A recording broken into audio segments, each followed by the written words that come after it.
하늘의 구멍이라도 뚫린 듯한 장대비가 서울을 집어삼킬 듯 쏟아지던 여름밤이었다. 번개를 머금은 짙은 먹구름은 도시의 불빛마저 희미하게 만들었고, 강변도로를 질주하는 차들은 헤드라이트로 겨우 한 치 앞을 분간하며 거부기걸음을 하고 있었다. 한서연은 자신의 흰색 세단 운전석에 앉아 단단히 쥔 핸들에서 전해져 오는 미세한 진동을 느끼며 마른 침을 삼켰다. 오늘따라 유난히 거센 빗줄기가 차창을 두드리는 소리는 마치 세상의 종말을 알리는 북소리처럼 불안하게 심장을 울렸다. 유명 피아니스트의 귀국 독주회에 다녀오는 길이었다. 아버지인 태상건설 한태석 회장은 이런 궂은 날씨에 굳이 가야겠냐며 못마땅해 했지만 서연에게는 숨통을 트이는 유일한 탈출구였다. 아버지의 견고한 성 안에서 정해진 악보처럼 살아가는 그녀에게 타인의 선율에 흠뻑 빠지는 순간은 잠시나마 자유를 느끼게 했다. 하지만 지금 그 짧은 자유의 대가는 혹독했다. 긱!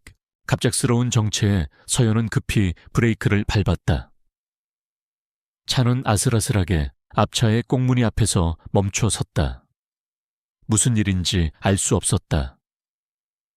라디오에서는 계속해서 호우 경보와 함께 강변 지역의 주민들에게 안전한 곳으로 대피하라는 방송이 흘러나오고 있었다. 바로 그때였다. 땅이 울리는 듯한 둔탁한 굉음과 함께 저 멀리서 거대한 흙탕물이 마치 성난 짐승처럼 도로를 덮쳐오는 것이 보였다. 어떻게 서연의 입에서 비명이 터져 나왔다. 낡고 부실하게 관리되던 강변의 제방 일부가 불어난 강물을 이기지 못하고 터져버린 것이다. 순식간에 도로는 아수라장이 되었다. 사람들의 비명, 자동차 경적 소리, 그리고 모든 것을 집어삼키는 물의 노호가 뒤섞였다. 서연의 차도 거대한 파도에 휩쓸려 종이배처럼 맥없이 도로 가장자리로 밀려났다. 쿵하는 충격과 함께 차는 가드레일을 들이받고 멈춰 섰지만 이미 차체는 빠르게 차오르는 흙탕물 속으로 잠기고 있었다. 서연은 패닉에 빠져 차 문을 열려고 했지만 수압 때문에 꼼짝도 하지 않았다. 창문을 내리려 버튼을 눌렀지만 이미 침수로 인해 전기 계통이 마비된 듯 반응이 없었다. 발목으로 차가운 물의 감촉이 느껴지자 극심한 공포가 그녀의 온몸을 올감했다. 어릴 적 물에 빠졌던 트라우마가 되살아나며 숨이 가빠왔다. 그녀는 필사적으로 창문을 두드리며 소리쳤지만 미친 듯이 쏟아지는 빗소리와 재난의 소음에 묻혀버렸다. 살려주세요, 제발. 누가 좀... 차가 기울어지며 물은 허리까지 차올랐다. 이제 희망이 없다고 생각한 순간 그녀의 흐려진 시야 속으로 무언가가 다가왔다. 어둠과 빗줄기 속에서 잘 보이지 않았지만 분명 사람의 형체였다. 한 남자가 거친 물살을 가르며 성큼성큼 그녀의 차를 향해 걸어오고 있었다. 그는 폭우에 대비해 인근 공사 현장을 점검하던 중 이 광경을 목격한 것이었다. 그 남자가 바로 강지훈이었다. 지훈은 흙탕물에 반쯤 잠긴 차 앞에 서서 안을 들여다보았다. 창백한 얼굴로 겁에 질려 창문을 두드리는 서연과 눈이 마주쳤다. 그는 망설이지 않았다. 이런 상황에서 시간이 생명이라는 것을 그의 몸은 기억하고 있었다. 그는 허리에 차고 있던 공구벨트에서 묵직한 망치를 꺼내 들었다. 물러서요. 짧고 단호한 외침이 차창을 뚫고 서연의 귀에 희미하게 들렸다. 그녀는 본능적으로 몸을 반대편으로 수그렸다. 다음 순간 쾅 하는 굉음과 함께 운전석 옆 창문이 거미줄처럼 갈라지며 박살이 났다. 유리 파편과 함께 흙탕물이 차 안으로 세차게 쏟아져 들어왔다. 지훈은 망치로 창틀에 남은 날카로운 유리 조각들을 거칠게 털어낸 뒤 망설임 없이 팔을 뻗어 서연의 팔을 붙잡았다. 여봐요. 그의 손은 흙과 굳은 살로 거칠었지만 믿을 수 없을 만큼 강하고 따뜻했다. 서연은 마지막 남은 힘을 다해 그 손을 꽉 잡았다. 지우는 단숨에 그녀를 좁은 창문 밖으로 끌어냈다. 차가운 물 속에 몸이 잠기는 순간 서연은 비명을 질렀지만 지훈의 단단한 팔이 그녀의 허리를 감싸 안으며 물 위로 떠받쳤다. 괜찮습니다. 숨 쉬어요. 귓가에 울리는 그의 낮고 차분한 목소리는 혼돈 속에서 유일한 등대 같았다. 지훈은 한 팔로 서연을 단단히 붙든 채 다른 팔로는 물살을 가르며 비교적 지대가 높은 곳으로 향했다. 그의 움직임은 단순한 용기를 넘어선 재난 상황에 완벽하게 훈련된 자의 것이었다. 그는 물의 흐름을 읽고 있었고 발밑의 지형을 탐색하며 가장 안전한 경로를 찾아내고 있었다. 얼마나 지났을까? 마침내 그들은 물이 무릎까지만 차오르는 안전한 둑방 위로 올라설 수 있었다. 지우는 서연을 내려놓았다. 다리에 힘이 풀린 서연은 그대로 주저앉아 거친 숨을 몰아쉬며 기침을 해댔다. 온몸이 젖은 생쥐꼴이었지만 살아있다는 안도감에 눈물이 핑 돌았다. 괜찮습니까? 다친 데는 없고요. 지훈이 물었다. 서연은 고개를 들어 처음으로 자신을 구해준 남자의 얼굴을 제대로 보려 했다. 하지만 쏟아지는 비와 어둠 속에서 보이는 것은 젖은 머리카락 사이로 드러난 강인한 눈매와 굳게 담은 입술뿐이었다. 그의 작업복은 흙탕물로 얼룩져 있었고 온몸에서는 거친 노동의 흔적이 느껴졌다. 네, 괜찮아요. 감사합니다. 정말 감사합니다. 서연은 겨우 목소리를 쥐어짜내 말했다. 이름이라도 물어봐야 했다. 어떻게든 보답해야 했다. 하지만 그녀가 다시 입을 열기도 전에 남자의 곁으로 커다란 개 한 마리가 다가왔다. 흙탕물에 흠뻑 젖었지만 한눈에 봐도 기품 있는 한국의 토종견. 삽살개였다. 개는 걱정스러운 눈빛으로 지훈의 곁에 바싹 붙어 꼬리를 내린 채 낑낑거렸다. 지훈은 젖은 손으로 개의 머리를 묵묵히 쓰다듬어 주었다. 그 손길에는 말로 표현할 수 없는 유대감과 다정함이 담겨 있었다. 곧 구조대가 올 겁니다. 여기서 기다리세요. 그 말만 남긴 채 지훈은 몸을 돌렸다. 저기, 잠깐만요. 서연이 다급하게 불렀다. 이름이라도. 지훈은 돌아보지 않았다. 그는 그저 어둠 속으로, 쏟아지는 빛 속으로 묵묵히 걸어 들어갔다. 그의 곁에는 충직한 개가 그림자처럼 따랐다. 순식간에 그의 단단하고 넓은 등은 빗줄기 너머로 희미해지더니 이내 완전히 사라져 버렸다. 서연은 그가 사라진 방향을 망견자실하게 바라보았다. 손에는 아직도 그 거칠지만 따뜻했던 손의 감촉이 생생하게 남아있었다. 혼돈과 공포 속에서 유일한 빛이었던 그 이름 모를 남자. 그녀의 뇌리에는 다른 무엇보다도 자신을 구하고 묵묵히 사라져간 그의 강인한 뒷모습과 그녀의 팔을 붙잡았던 단단하고 따뜻한 그 손의 감각만이 깊게 새겨졌다. 그것은 앞으로 그녀의 삶을 송두리째 뒤흔들 운명적인 만남의 첫 페이지였다.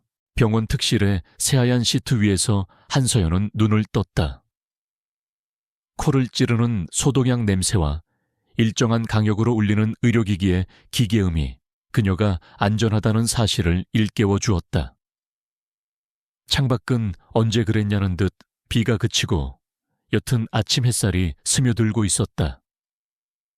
지난밤의 사투는 마치 끔찍한 악몽처럼 느껴졌지만 온몸을 짓누르는 근육통과 손에 남은 희미한 상처가 그것이 냉엄한 현실이었음을 증명했다. 일어났느냐. 문이 열리고 아버지 한태석 회장이 들어왔다. 그의 얼굴에는 걱정이 서려 있었지만 그 이면에는 모든 것을 통제하려는 특유의 권위가 번뜩였다. 그의 뒤를 따르는 김 비서는 익숙하게 과일 바구니와 서류 가방을 테이블 위에 내려놓았다. 아버, 몸은 좀 어떠냐? 의사가 그러더구나.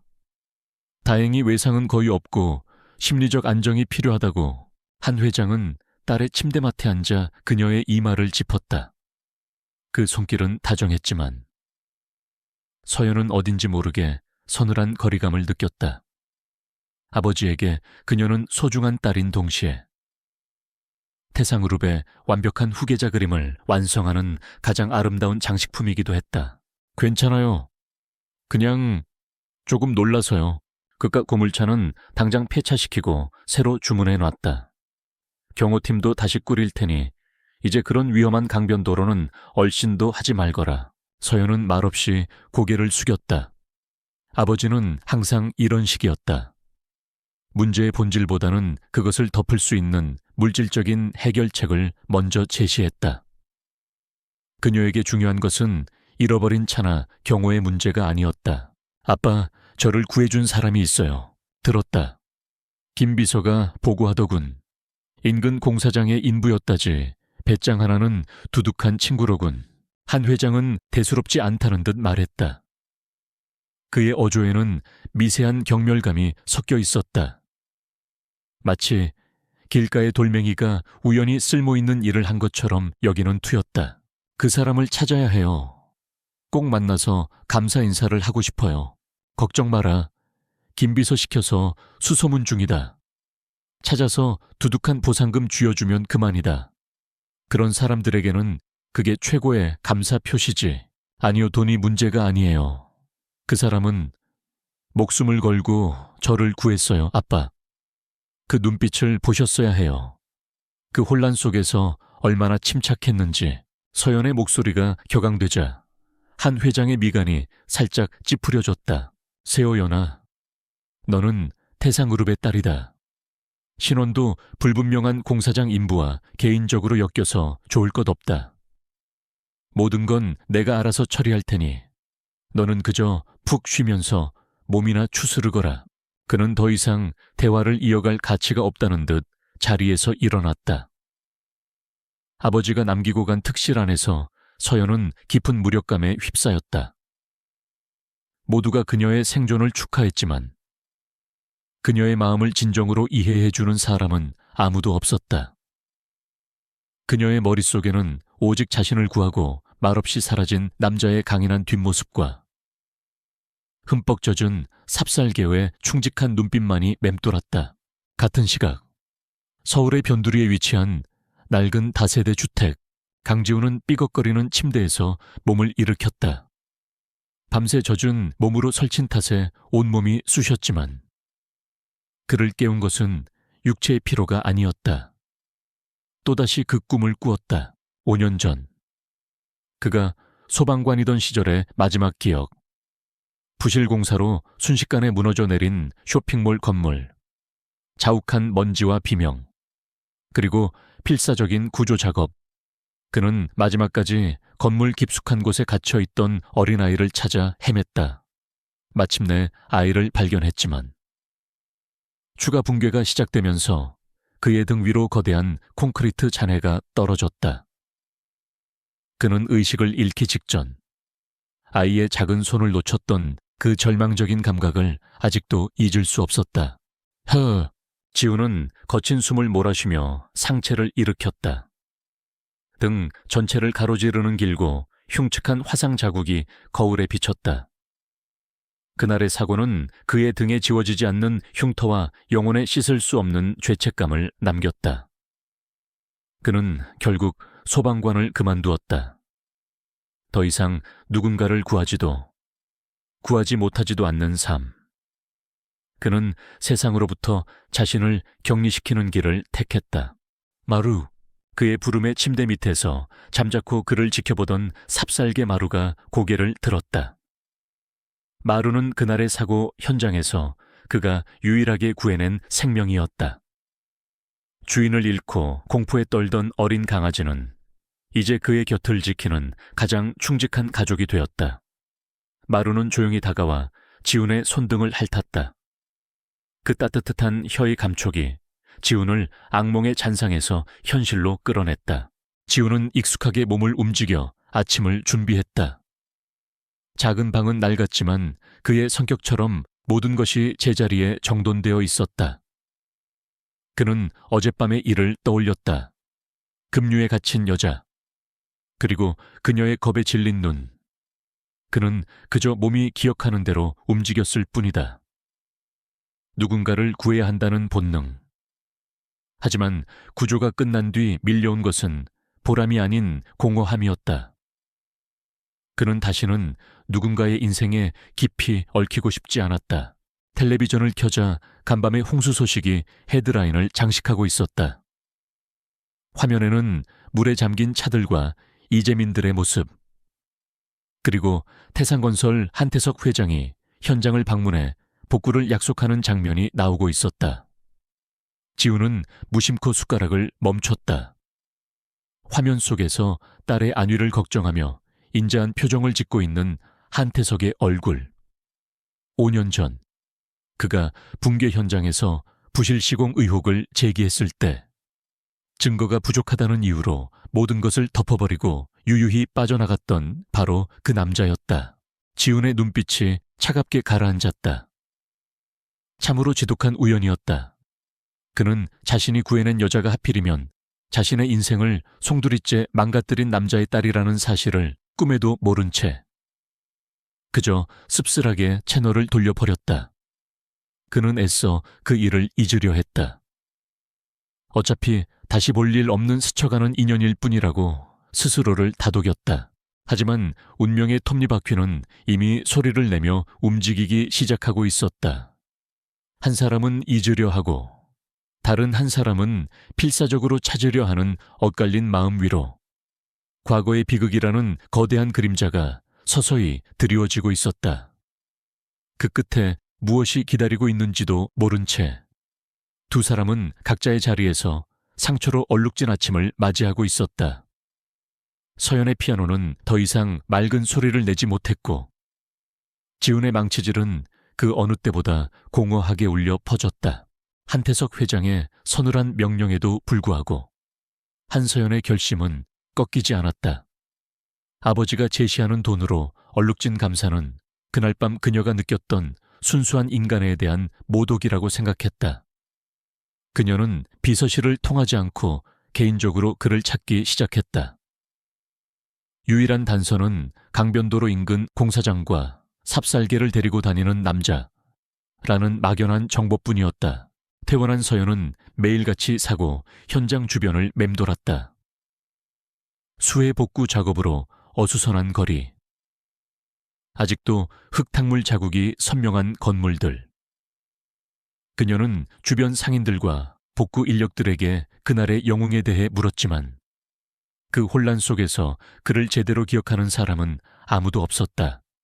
시간은 무심하게 흘러갔고 희망은 조금씩 옅어지고 있었다. 그러던 어느 날 저녁, 서연은 인터넷 뉴스 기사를 검색하다가 우연히 한 영상을 발견했다. 시민이 촬영한 홍수 당시의 아찔한 순간이라는 제목의 짧은 클립이었다. 영상은 심하게 흔들렸고 화질도 좋지 않았지만 그 안에는 익숙한 장면이 담겨 있었다. 물에 잠긴 흰색 세단, 그리고 거친 물살을 헤치며 차로 다가가는 한 남자의 실루엣. 결정적으로 남자가 여자를 구해낸 뒤 둑방 위에서 잠시 숨을 고를 때 그의 곁으로 달려온 거대한 삽살개의 모습이 희미하게 포착되었다. 심장이 세차게 뛰었다. 서연은 영상을 수십 번 돌려보며 그의 체격과 움직임, 그리고 마루의 모습을 눈에 새겼다. 다음 날, 그녀는 그 영상을 들고 다시 사고 현장으로 향했다. 그녀는 마침내 한 환경미화원으로부터 결정적인 제보를 얻을 수 있었다. 아, 이게... 기억나요. 워낙 커서 눈에 띄었지. 저기 위쪽 재개발 구역 공사장에서 일하는 양반이 데리고 다니는 개인데 이름이 뭐더라. 서연은 심호흡을 하고 환경미화원이 가리킨 방향을 바라보았다. 가파른 언덕 위에 자리한 대규모 아파트 재개발 공사장. 그녀는 망설임 없이 차를 몰아 그곳으로 향했다. 공사 현장은 소음과 먼지로 가득했다. 서연의 깨끗한 옷차림과 고급 세단은 그곳의 모든 것과 이질적이었다. 안전모를 쓴 인부들이 낯선 방문객을 호기심 어린 눈으로 쳐다봤다. 그녀는 관리사무소로 보이는 컨테이너 박스로 다가가 조심스럽게 문을 열었다. 저 실례합니다. 강 씨 성을 가진 분을 좀 찾고 있는데요. 삽살개를 키우시는. 그때였다. 마루야, 이리 와 하는 낮고 익숙한 목소리가 들려왔다. 서연이 고개를 돌리자 흙먼지를 뒤집어 쓴 작업복 차림의 한 남자가 컨테이너 뒤편에서 걸어 나오고 있었다. 그의 발치에는 늠름한 삽살개가 꼬리를 치며 따르고 있었다. 바로 그 남자, 강지훈이었다. 햇빛 아래서 본 그의 모습은 밤에 봤을 때보다 훨씬 더 강인한 인상이었다. 햇볕에 그을린 피부, 땀으로 젖은 머리카락, 그리고 무엇보다 깊고 고요한 그의 눈빛. 지훈은 갑자기 나타난 서연을 보고 미간을 찌푸렸다. 그는 그녀를 즉시 알아보았다. 어떻게 이곳까지 찾아왔는지 의아했지만 그의 얼굴에는 반가움 대신 귀찮음과 경계심이 역력했다. 여긴 어떻게... 작았네요. 드디어. 서연의 목소리는 안도감에 살짝 떨리고 있었다. 그녀는 지훈에게 다가갔다. 그의 주변에서는 땀과 흙먼지 냄새가 났지만 이상하게도 불쾌하지 않았다. 정말 감사했습니다. 뭐라고 인사를 드려야 할지 됐습니다. 누구라도 그랬을 겁니다. 이제 그만 가보시죠. 여긴 위험한 곳입니다. 지훈은 차갑게 말을 끊고 몸을 돌리려 했다. 그의 냉담한 반응에 서연은 당황했지만 이대로 물러설 수는 없었다. 아니요, 그냥 이렇게 갈 수 없어요. 성함이라도 알려주세요. 제가 꼭 보답하고 싶습니다. 보답 같은 건 필요 없습니다. 그리고 내 이름은 알아서 뭐 하시게요. 우린 사는 세상이 다른 사람들입니다. 그의 말은 날카로운 비수처럼 서연의 가슴에 박혔다. 사는 세상이 다른 사람들. 아버지가 했던 말과 똑같았다. 하지만 아버지의 말에서는 경멸이 느껴졌다면 그의 말에서는 깊은 체념과 스스로 그은 선이 느껴졌다. 바로 그 순간 공사장 입구로 검은색 고급 세단 한 대가 미끄러지듯 들어왔다. 차에서 내린 것은 한태석 회장과 김 비서였다. 딸이 기어코 공사장까지 찾아갔다는 보고를 받은 한 회장이 직접 나선 것이었다. 한서연 지금 여기서 뭐 하는 게냐. 한 회장의 불호령에 공사장의 모든 시선이 집중되었다. 그는 딸에게서 눈을 떼고 그 앞에 서 있는 흑투성이 인부를 위아래로 훑어보았다. 그의 눈에는 노골적인 경멸감이 가득했다. 자네가 내 딸을 구했다는 그 인부인가? 지훈은 대답 없이 그를 묵묵히 응시했다. 그의 눈빛은 조금도 위축되지 않았다. 한 회장은 피식 웃으며 김 비서에게 눈짓했다. 김 비서는 서류 가방에서 두툼한 흰 봉투를 꺼내 지훈에게 내밀었다. 이걸로 충분한 보상이 될 걸세. 내 딸 목숨값이니 넉넉하게 넣었네. 이거 받고 다시는 내 딸 앞에 나타나지 말게. 알겠나? 그것은 감사 표시가 아니었다. 돈으로 관계를 끊어내려는 모욕이었다. 서연의 얼굴이 하얗게 질렸다. 아빠. 안 돼요. 그녀가 소리쳤지만 이미 늦었다. 지훈은 흰 봉투를 잠시 내려다보았다. 그리고는 천천히 고개를 들어 한태석 회장을 똑바로 쳐다보았다. 그의 눈빛이 서늘하게 빛났다. 그는 봉투를 받지 않았다. 대신 그는 한 회장을 지나쳐 자신의 낡은 픽업 트럭으로 향했다. 이봐, 지금 내 말을 무시하는 건가? 한 회장의 목소리가 날카로워졌다. 자신의 권위가 땅에 떨어진 것에 대한 분노였다. 지훈은 트럭 문을 열기 직전 걸음을 멈추고 돌아섰다. 돈이 필요했다면 당신 딸을 구하기 전에 가격부터 흥정했을 겁니다. 그의 목소리는 낮고 조용했지만 그 안에 담긴 무게감은 현장의 소음을 압도했다. 그는 이어서 말했다. 그리고 당신 돈은 더러워서 받고 싶지 않군요. 그 순간 한태석 회장의 얼굴이 굳었다. 그는 지훈의 얼굴을, 특히 그 흔들림 없는 강렬한 눈빛을 다시 한번 자세히 뜯어보았다. 낯설지 않았다. 어디선가 본 적이 있는 눈빛이었다. 자신의 오만과 거짓 앞에서도 결코 굴복하지 않았던, 맑고 고든 분노를 담고 있던 그 눈빛, 기억의 파편이 번개처럼 그의 뇌리를 스치고 지나갔다. 5년 전, 무너진 쇼핑몰의 붕괴 현장, 안전 규정을 무시한 부실공사 의혹을 제기하며 끝까지 자신에게 맞섰던 젊은 소방관, 증거 불충분과 회사의 압력으로 결국 좌천되었던 니언? 한태석의 입술이 경미하게 떨렸다. 그는 지훈과 5년 전에 그 소방관의 얼굴을 겹쳐보았다. 세월의 흔적이 더해졌지만 그 본질은 변하지 않았다. 모든 것을 꿰뚫어 보는 듯한 그 집요한 눈빛, 지훈의 입가에 희미한 냉소가 걸렸다. 이제야 기억이 나십니까? 회장님, 세상에 이런 지독한 악연이 또 있을까? 자신의 딸을 구해준 영웅이, 자신이 묻어버린 과거의 진실을 알고 있는 유일한 목격자일 줄이야. 한태석 회장의 등줄기로 식은땀이 흘렀다. 이것은 단순한 만남이 아니었다. 5년 동안 잠들어 있던 과거가 그의 목을 조르기 위해 돌아온 끔찍한 재앙의 서막이었다. 침묵의 대가는 생각보다 훨씬 더 비쌀 것임을 그는 본능적으로 직감했다. 공사장에서의 소란 이후 강지훈의 조용한 일상은 깨지기 시작했다. 다음 날 아침, 그는 현장 소장으로부터 해고 통보를 받았다. 이유는 경영 악화로 인한 인력 감축이었지만 그 말을 믿는 사람은 아무도 없었다.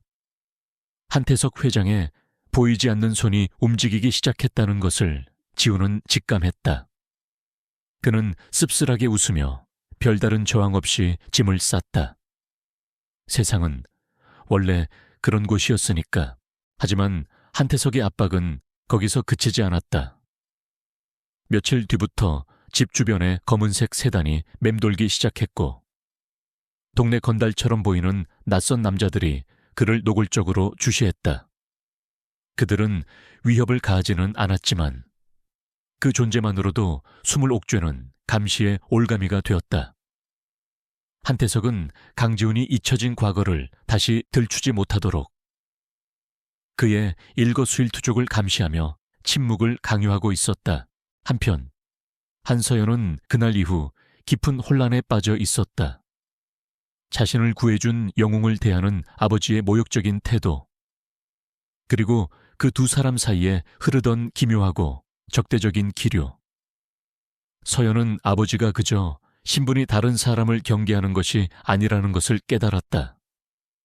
그들의 악연에는 자신이 모르는 깊은 사연이 숨어 있었다. 사는 세상에 다른 사람들. 지훈의 그 말이 계속해서 뇌리를 맴돌았다. 서연은 서재에 틀어박혀 지난 몇 년간의 신문기사와 태상그룹 관련 자료들을 미친 듯이 파고들기 시작했다. 그녀의 손가락이 멈춘 곳은 5년 전 태산 플라자 붕괴 사고라는 제목의 기사 앞이었다. 공식적인 사고 원인은 예측 불가능한 집안 침하로 결론 내려져 있었다. 수많은 사상자가 발생했지만 태산건설은 법망을 교묘히 빠져나가며 최소한의 책임만 졌을 뿐이었다. 하지만 서연은 그저 지나칠 수 없는 한 줄의 문장을 발견했다. 사고 당시 현장의 한 소방관이 건물의 구조적 결함 가능성을 강하게 제기했으나 전문가들의 반론에 묻혀 받아들여지지 않았다. 심장이 내려앉는 것 같았다. 그녀는 떨리는 손으로 관련 기사를 더 찾아보았다. 당시 그 소방관은 무리한 주장으로 구조 작업을 방해했다는 오명까지 쓰고 징계를 받았다는 내용도 있었다. 그에게는 이름이 없었다. 그저 한 소방관으로만 기록되어 있었다.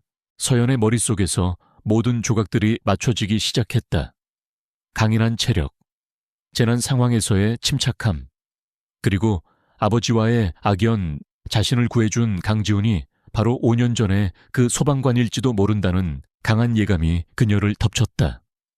아버지가 숨기려는 과거의 진실이 바로 그와 관련되어 있음을 직감했다. 그녀의 의심은 이제 확신으로 변해가고 있었다. 같은 시각 한 중견 언론사의 사무실. 최 기자라 불리는 베테랑 탐사보도 전문 기자가 낡은 서류 더미를 책상 위에 펼쳐놓고 있었다. 그의 앞에는 5년 전 태산 플라자 붕괴 사고 취재 파일이 놓여 있었다. 그는 당시에도 태산건설의 부실공사 의혹을 집요하게 파고들었지만 결정적인 증거를 찾지 못해 기사화에 실패했었다. 최근 발생한 제방 붕괴 사고, 역시 태산건설의 하청업체가 시공했다는 사실을 알게 된 그는 잠들어 있던 취재 본능이 다시 깨어나는 것을 느꼈다. 똑같은 패턴이야. 이번에도 꼬리 자르기로 끝나겠지. 그는 강지훈이라는 인물이 수해 현장의 영웅으로 잠시 거론되었다가 사라진 것에 주목했다. 최 기자는 이 이름 없는 영웅이 어쩌면 5년 전 사건에 잃어버린 퍼즐 조각일지도 모른다고 생각하며 그를 찾아 나서기로 마음먹었다. 어느 흐린 오후, 일자리를 잃고 무력감에 잠겨있던 지훈은 마루를 데리고 집을 나섰다. 발걸음은 무의식적으로 한 곳을 향하고 있었다. 지금은 잡초만 무성한 폐허가 된 5년 전 태산 플라자 붕괴 현장. 그는 그곳에 다시 오고 싶지 않았지만 운명은 그를 다시 이끌고 있었다. 안전 펜스가 둘러쳐진 공터에는 스산한 바람만이 맴돌았다. 지훈은 멍하니 멈춰 서서 아무것도 남지 않은 땅을 바라보았다. 그의 죄책감과 절망이 고스란히 묻혀 있는 곳이었다. 그런데 바로 그때 그의 곁에 있던 마루가 갑자기 이상한 행동을 보이기 시작했다. 가르릉. 마루는 낮은 경계음을 내며 공터의 한 지점을 향해 맹렬하게 짖기 시작했다. 그곳은 다른 곳보다 유난히 잡초가 무성하게 자란 구석진 곳이었다. 마루는 마치 무언가에 홀린 듯 그곳으로 달려가 앞발로 미친 듯이 땅을 파헤치기 시작했다. 마루야, 왜 그래 그만해. 지훈이 말렸지만 마루는 멈추지 않았다. 녀석의 집요한 행동에 지훈은 무언가 이상함을 느꼈다. 마루는 그날 이 폐허 속에서 태어난 직후 어미를 잃고 그에게 구조된 개였다. 어쩌면 이곳에 묻힌 무언가를 기억하고 있는 것일지도 몰랐다. 지훈은 결국 마루를 도와 축축한 흙을 파내기 시작했다. 얼마나 팠을까. 그의 손끝에 차갑고 딱딱한 감촉이 닿았다. 조심스럽게 흙을 걷어내자 붉은 녹으로 뒤덮인 작은 소의 상자가 모습을 드러냈다. 그것은 여자아이들이 좋아할 법한 발레리나가 그려진 낡은 오르골이었다. 순간 지훈의 호흡이 멎었다. 머릿속이 새하얘졌다. 그는 그 오르골을 기억했다. 5년 전 마지막으로 붕괴되는 잔해 속에서 그가 놓쳐버렸던 작은 손에 들려있던 바로 그 오르골. 아이는 의식이 희미해지는 와중에도 오르골을 놓지 않으려 했었다. 지훈은 떨리는 손으로 오르골을 집어들었다. 녹슨 경첩을 힘겹게 열자 지지직거리는 소음과 함께 기적처럼 멜로디가 흘러나왔다. 세상에서 가장 순수하고 맑은 멜로디. 반짝반짝 작은 별. 지훈의 눈에서 뜨거운 눈물이 왈칵 쏟아져 내렸다. 지난 5년간 그를 괴롭히던 악몽의 실체가 손안에 있었다. 이것은 단순한 물건이 아니었다. 억울하게 죽어간 어린 생명의 마지막 흔적이자 한태석이 돈과 권력으로 덮어버린 진실의 파편이었다. 그는 오르골을 든 채 한참을 그 자리에 서 있었다. 이제 더 이상 도망칠 수 없었다. 침묵의 대가는 자기 자신을 영원히 과거의 죄인으로 가두는 것뿐이었다. 그는 죽은 아이를 위해서, 그리고 파괴된 자신의 삶을 위해서라도 더 이상 침묵해서는 안 된다고 결심했다. 그의 눈빛은 더 이상 체념과 무력감에 젖어 있지 않았다. 차갑고 날카로운 분노, 그리고 진실을 향한 단호한 의지가 그 안에서 활활 타오르기 시작했다. 운명의 바람이 방향을 바꾸고 있었다. 손에 쥔 낡은 오르골은 차갑고 단단했지만 강지훈의 마음속에서는 뜨거운 불길이 타올랐다. 그는 더 이상 과거의 유령으로 숨어 살지 않기로 결심했다. 하지만 거대한 태상그룹과 한태석이라는 권력을 상대로 혼자서 싸울 수는 없었다. 그에게는 동료가 필요했다. 아이러니하게도 그의 머릿속에 떠오른 유일한 사람은 바로 한태석의 딸 한서연이었다. 그녀의 눈빛에서 보았던 진실을 향한 갈망, 그리고 아버지를 향한 미세한 균열. 지우는 그것이 위험한 도박이라는 것을 알면서도 그녀에게 연락을 취하기로 마음먹었다. 그는 수소문 끝에 그녀가 운영하는 작은 음악교실의 연락처를 알아내 전할 물건이 있다는 짧은 메시지만을 남겼다. 약속 장소는 인적이 드문 한강의 한 공원이었다. 며칠 만에 다시 만난 서연의 얼굴은 수척해져 있었지만 눈빛만은 이전보다 훨씬 더 단단해 보였다. 지우는 말없이 주머니에서 낡은 오르골을 꺼내 그녀에게 건넸다. 이게 뭐죠? 서연은 조심스럽게 오르골을 받아들었다. 지우는 무겁게 입을 열었다. 5년 전 붕괴 사고의 날, 자신이 마지막으로 목격했던 일들, 구하지 못했던 아이, 그리고 이 오르골에 얽힌 사연을 담담하게 털어놓았다. 그의 이야기는 어떤 과장도 감정도 배제되어 있었지만 그 사실의 무게만으로도 서연의 가슴을 짓눌렀다. 아버지가 이런 끔찍한 일을. 서연의 목소리가 떨렸다. 그녀가 막연히 의심했던 진실이 끔찍한 실체로 눈앞에 다가왔다. 지우는 그녀의 눈을 똑바로 바라보며 말했다. 이 싸움은 당신에게 너무 가혹할 겁니다. 아버지의 죄를 세상에 드러내는 일이니까요. 하지만 난 더 이상 침묵할 수 없습니다. 당신의 도움이 필요합니다. 서연은 한참 동안 말이 없었다. 그녀는 자신의 손에 들린 오르골을 내려다보았다. 녹슨 발레리나 인형이 마치 억울하게 죽어간 아이의 영혼처럼 보였다. 그녀는 결심했다. 고통스럽고 잔인한 길이 될 테지만 진실을 외면하고 평생을 거짓된 평화 속에서 살 수는 없었다. 제가 뭘 하면 될까요? 그렇게 어울리지 않는 두 사람의 위태로운 동맹이 시작되었다. 지우는 다음으로 5년 전 함께 현장에 있었던 소방 동료 박중사를 찾아갔다. 박중사 역시 당시 사고 처리에 강한 의문을 품고 있었지만 조직의 압력에 굴복해야만 했다. 지훈의 등장과 그가 내민 오르골에 박중사는 깊은 회한과 분노를 느꼈다. 역시 내 말이 맞았어. 지훈아, 내가 그때 더 힘이 되어주지 못해서 미안하다. 아닙니다. 지금이라도 바로잡아야 합니다. 박중사는 그들을 도와줄 사람으로 탐사보도 전문 최 기자를 떠올렸다. 그는 5년 전에도 이 사건을 집요하게 파고들었던 유일한 기자였다. 세 사람은 허름한 국밥집의 구석자리에서 비밀리에 만났다. 최 기자는 지훈의 증언과 오르골, 그리고 서연이 내부에서 빼돌릴 수 있는 자료의 가능성에 눈을 빛냈다. 이건 그냥 의혹이 아니야. 명백한 증거가 될 수 있어, 한서연 씨. 혹시 5년 전 태산플라자 시공 관련 내부 서류에 접근할 수 있습니까? 자재 납품 기록이나 설계 변경 같은 것들요. 어려울 거예요. 아버지가 철저하게 관리하시거든요. 하지만 방법을 찾아볼게요. 그들의 계획은 치밀하게 세워졌다. 지우는 증인으로서 모든 것을 증언하고 서연은 내부에서 결정적인 물증을 확보하며 최 기자는 이 모든 것을 기사화하여 여론을 움직이는 것. 거대한 골리앗을 향한 다윗들의 방역이 조용히 막을 올렸다. 하지만 그들의 움직임은 곧 한태석의 귀에 들어갔다. 지훈의 집 주변을 맴돌던 감시는 더욱 노골적으로 변했다.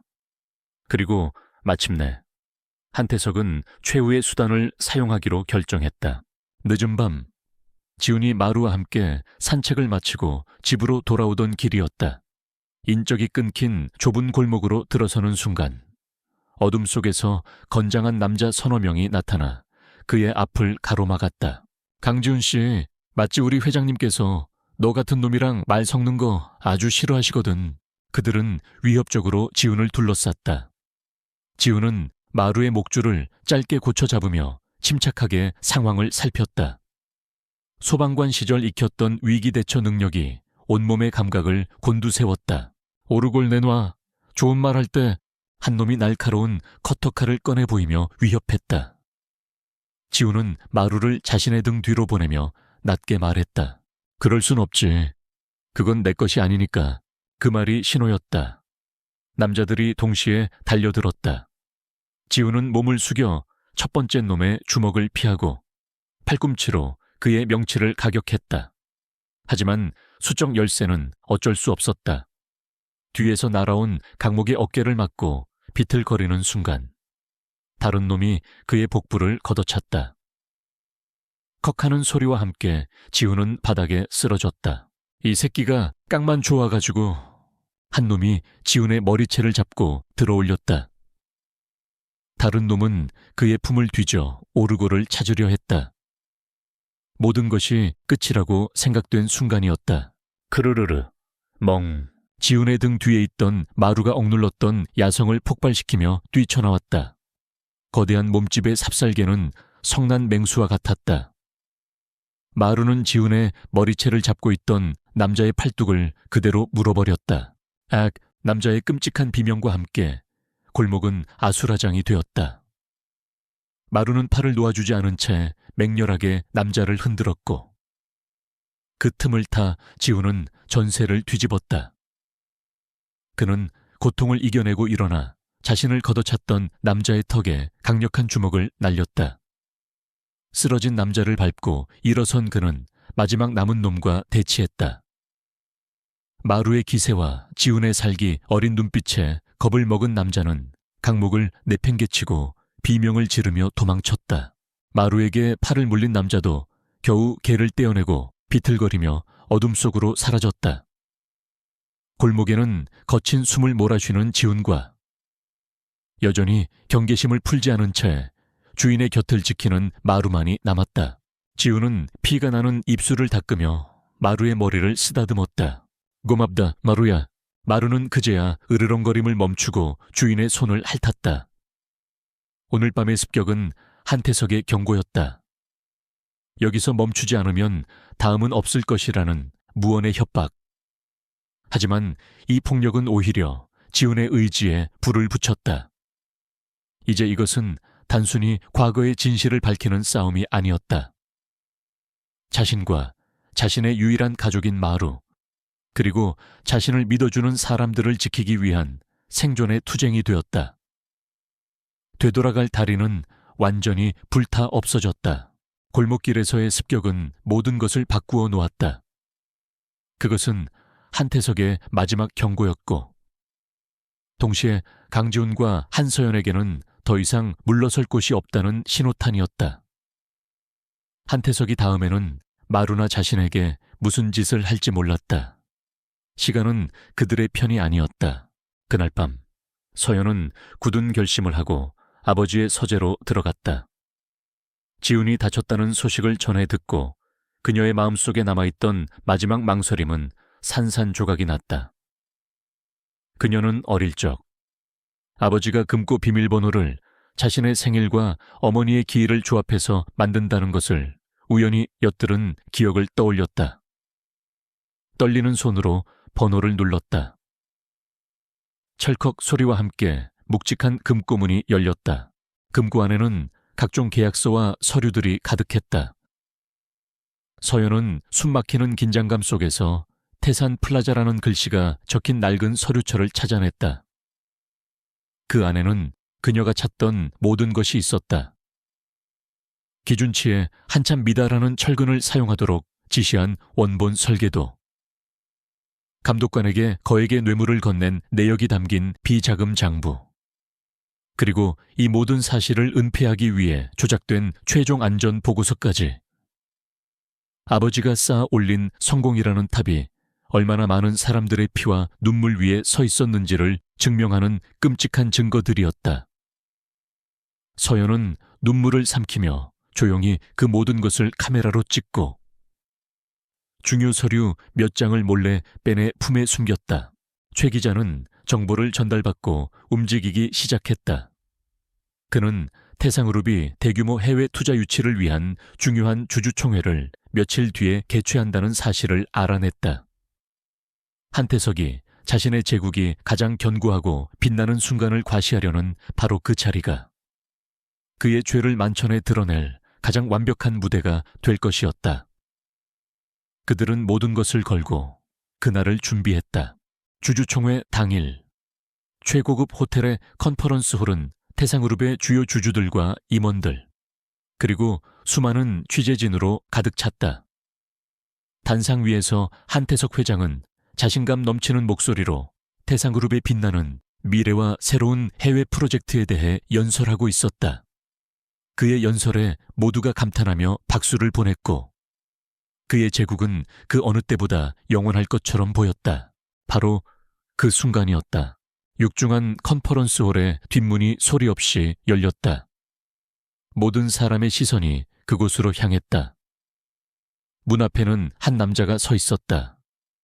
비싼 양복도, 화려한 넥타이도 없이 그저 깨끗하게 세탁된 평범한 셔츠와 바지 차림의 강지훈이었다.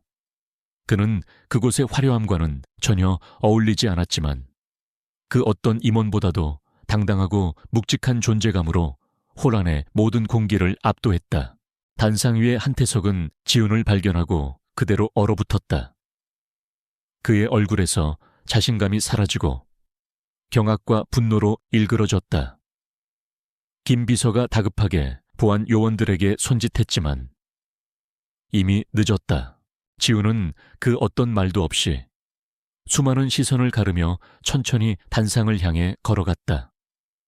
그는 연설대 옆 태상그룹의 로고가 선명하게 박힌 고급스러운 테이블 위에 주머니에서 꺼낸 작고 낡은 물건 하나를 조용히 올려놓았다.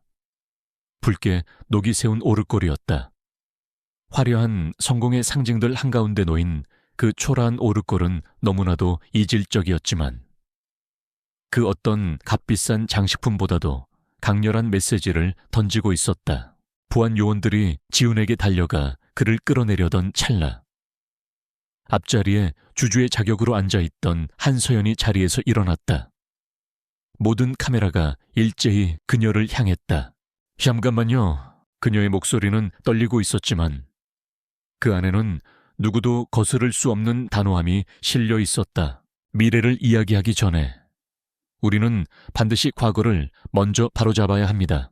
서연의 말이 끝나자마자 한태석의 뒤편에서 그의 성공적인 업적들을 보여주던 거대한 스크린이 치직 소리를 내며 다른 화면으로 바뀌었다.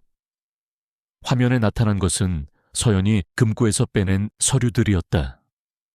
부실한 자재 내역이 담긴 원본 설계도, 뇌물 장부, 조작된 안전 보고서, 홀 안의 모든 사람들이 스크린의 내용을 확인하고 경악하기 시작했다. 장내는 순식간에 벌집을 쑤신 듯 웅성거림과 탄식으로 가득 찼다.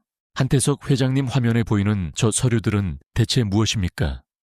태산 플라자 붕괴 사고가 부실공사 때문이었다는 것이 사실입니까? 기자석에 앉아있던 최 기자가 날카롭게 소리치며 포문을 열었다. 그의 질문을 시작으로 사방에서 질문과 카메라 플래시가 폭포처럼 쏟아졌다. 회장님, 해명해 주십시오. 이게 사실이라면 태상그룹은 투자자들을 기만한 것입니다. 한태석은 무너지는 단상 위에서 입술만 파르르 떨 뿐 아무 말도 하지 못했다. 그때 마이크를 잡은 지훈의 낮고 차분한 목소리가 혼란스러운 장내를 조용히 갈랐다. 저 오르골은 5년 전 태산 플라자 붕괴 현장에서 제가 구하지 못했던 한 아이의 것입니다. 그 아이는 마지막 순간까지 저 오르골을 손에서 놓지 않았습니다. 그의 목소리에는 깊은 슬픔과 회한이 담겨 있었지만 그것은 동시에 무엇보다 날카로운 고발이었다. 모든 것이 끝장이었다. 한태석은 마지막 발악처럼 서연을 향해 피 끓는 절규를 토해냈다. 한서연, 네가 어떻게 네 애비한테 이럴 수가 있어. 서연은 얼굴에 흐르는 눈물을 닦지도 않은 채 자신의 아버지를 똑바로 마주보았다. 아버지는 어떻게 그 무고한 사람들에게 그런 짓을 하실 수 있었나요? 전 아버지의 딸이지만 그 이전의 한 인간입니다. 더 이상 거짓 위에 세워진 탑에서 살고 싶지 않아요. 딸의 마지막 대답은 한태석의 심장에 박힌 비수였다. 그의 모든 자부심과 오만, 그가 평생을 바쳐 쌓아 올린 제국이 그가 가장 사랑했던 딸의 손에 의해 산산조각 나는 순간이었다. 그는 결국 무대 위에 주저앉아 버렸다. 그의 포효는 더 이상 권위의 외침이 아닌 파멸한 자의 공허한 울부짖음일 뿐이었다. 그렇게 한 남자의 끈질긴 진실과 한 여자의 고통스러운 용기 앞에서 거대하고 견고해 보였던 거짓의 성벽은 허무하게 무너져 내리고 있었다. 주주총회에서의 폭로는 대한민국을 뒤흔든 거대한 스캔들이 되었다. 한태석 회장은 그 자리에서 즉시 긴급 체포되었고 태상그룹에 대한 전면적인 수사가 시작되었다. 그가 수십 년간 쌓아 올린 거짓의 제국은 본물 터지듯 쏟아져 나오는 비리 증거들 앞에 속수무책으로 무너져 내렸다. 언론은 연일 태상그룹의 부패와 한태석 일가의 비극을 대서특필했고 세상은 그들을 향해 비난과 동정을 동시에 쏟아냈다. 한서연은 그 폭풍의 중심에 서 있었다. 어떤 이들은 그녀를 내부 고발자, 정의로운 영웅이라 칭송했지만 다른 이들은 아버지를 파멸로 이끈 폐륜아라며 손가락질했다. 그녀는 태상그룹의 모든 지분과 재산에 대한 상속을 포기한다는 각서를 제출하고 아버지의 집에서 조용히 짐을 싸서 나왔다. 그녀에게 남은 것은 작은 첼로 케이스 하나뿐이었다. 몇 달 뒤 서연은 교도소 면회실의 차가운 유리벽을 사이에 두고 아버지와 마주 앉았다.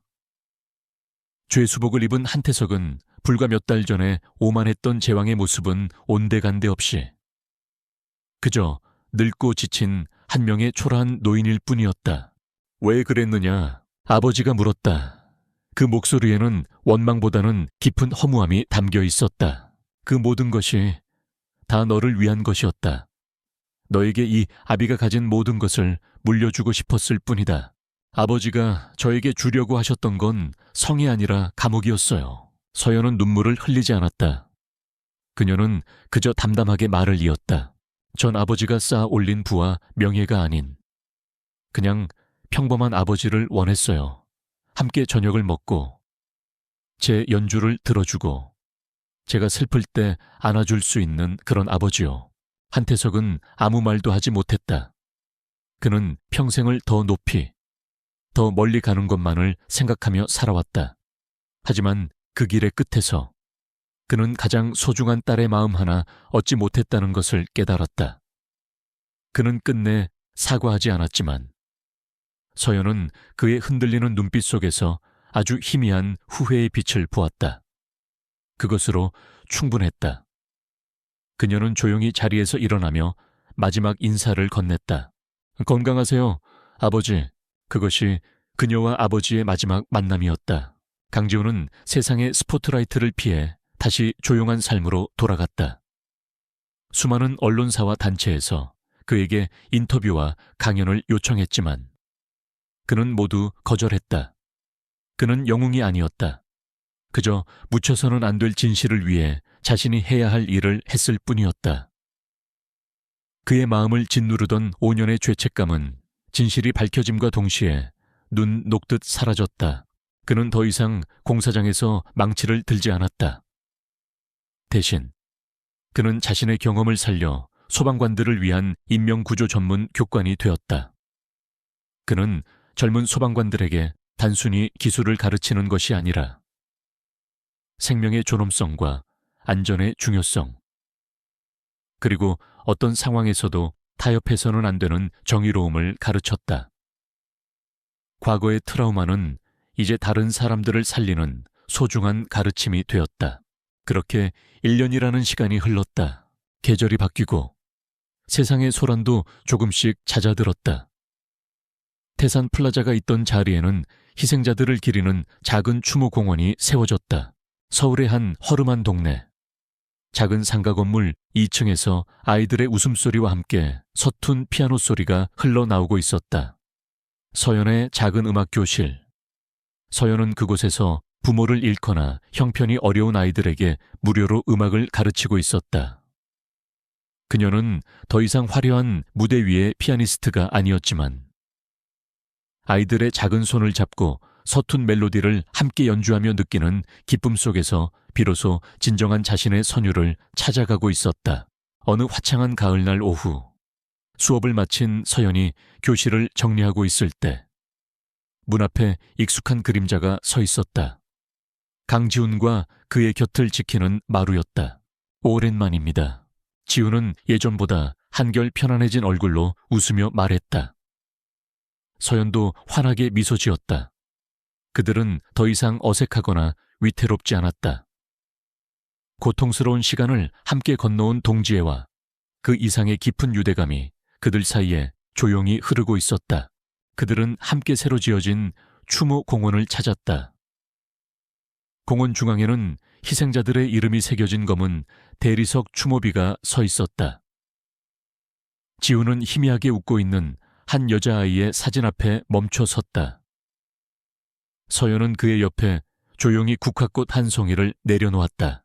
두 사람은 아무 말 없이 한참을 그 자리에 서 있었다. 그들의 발치에서 마루가 조용히 꼬리를 흔들었다. 더 이상 미안함도, 죄책감도, 원망도 없었다. 그저 살아남은 자로서 먼저 떠나간 이들을 기리는 고요한 애도와 서로의 상처를 보듬는 따뜻한 침묵만이 존재할 뿐이었다. 이제 괜찮으세요? 서연이 조심스럽게 물었다. 지훈은 추모비에서 눈을 떼고 서연을 바라보았다. 그의 깊은 눈에는 더 이상 과거의 그늘이 없었다. 덕분에요. 당신은요. 저도요. 짧은 대화였지만 그 안에는 수만 가지의 감정이 담겨 있었다. 그들은 함께 많은 것을 잃었지만 그 폐허 속에서 서로라는 희망을 발견했다. 그들이 공원을 나설 때 저녁 노을이 세상을 붉게 물들이고 있었다. 지훈과 서연, 그리고 마루는 나란히 걸었다. 그들은 어디로 가는지, 앞으로 무엇을 할 것인지 묻지 않았다. 그저 함께 걷고 있다는 사실만으로도 충분했다. 그들의 앞으로 펼쳐질 길은 아마도 평범하고 소박할 것이다. 하지만 그 길 위에는 거짓 없는 진실과 서로를 향한 굳건한 믿음, 그리고 따뜻한 온기가 함께할 터였다. 그 모습을 지켜보는 이가 있다면 아마 까닭 모를 눈물을 흘렸을 것이다. 그것은 슬픔의 눈물이 아니었다. 지독한 역경 속에서도 끝내 희망을 찾아낸 두 영혼의 아름다움에, 그리고 마침내 찾아온 그들의 고요한 평화에 바치는 뜨거운 감동의 눈물이었다. 길고 길었던 비는 그치고 마침내 그들의 세상에 무지개가 떴다.